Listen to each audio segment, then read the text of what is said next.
Elon Musk, as part of his role with the Department of Government Efficiency, DOGE, under the Trump administration, sent an email to federal employees on Saturday, February 22nd, 2025, asking them to list approximately 5 bullet points of what they accomplished the previous week.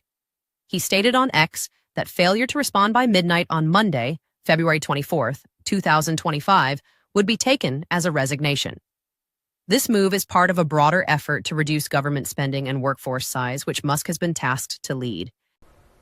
Sure. I got this email Saturday afternoon, about 3 p.m., and I felt absolutely infuriated getting this email with a demand within 48 hours to provide a response on what I did within the last week or face termination. This is clearly an attempt from Elon Musk to harass and bully and intimidate the federal workforce, which is part of his broader plan to gut the federal workforce. As you can see, it says, please reply to this email with approximately 5 bullets of what you accomplished last week and CC your manager. Please do not send any classified information. Deadline is this Monday at 11:59 p.m. These people seem to think that they can operate outside of the law, outside of employment law, outside of just judiciary processes. The email sparked significant confusion and pushback. Several major agencies, including the FBI, Pentagon, State Department, and intelligence community, instructed their employees not to respond, citing concerns over the sensitivity of their work or lack of legal authority behind Musk's demand.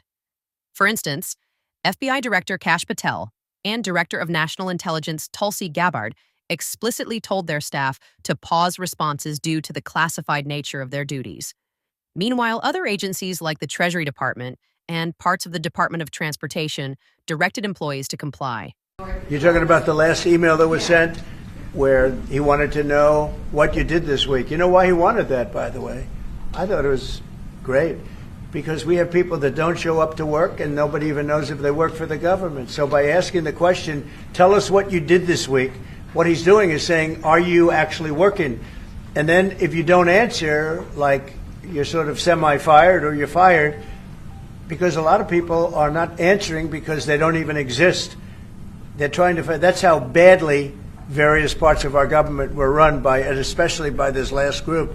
So what they're doing is they're trying to find out who's working for the government. Are we paying other people that aren't working? And, you know, where's all that? Where's the money gone? We have found hundreds of billions of dollars of fraud so far, and we've just started. We're actually going to Fort Knox to see if the gold is there, because maybe somebody stole the gold, tons of gold. So I think it was actually, there was a lot of genius in sending it. We're trying to find out if people are working. And so we're sending a letter to people, please tell us what you did last week. If people don't respond, it's very possible that there is no such person or they're not working. Musk later clarified that the email was essentially a test to see if employees had a pulse and could respond, suggesting it was a way to identify active workers. He noted that many good responses had already come in, hinting that those who replied might be considered for promotion, while others faced a rude awakening. However, this explanation didn't quell the chaos. Some saw it as a blunt tool to cut staff, echoing tactics Musk used at Twitter after acquiring it in 2022. Conservative Matt Walsh stated on X, I already had a low opinion of many federal workers, but now that I've seen them all melt down and cry because they're expected to provide the faintest evidence that they're actually accomplishing anything with the taxpayer-funded job we've given them, I realize that my opinion of them was still somehow too high. Elon Musk, quote, tweeted Matt's post with, the email request was utterly trivial, as the standard for passing the test was to type some words and press send, yet so many failed even that inane test, urged on in some cases by their managers.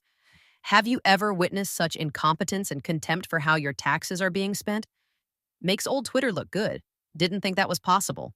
As of now, with the deadline passing at midnight, it's unclear what happens next, whether non-responders will actually face consequences or how the administration will handle the conflicting agency guidance.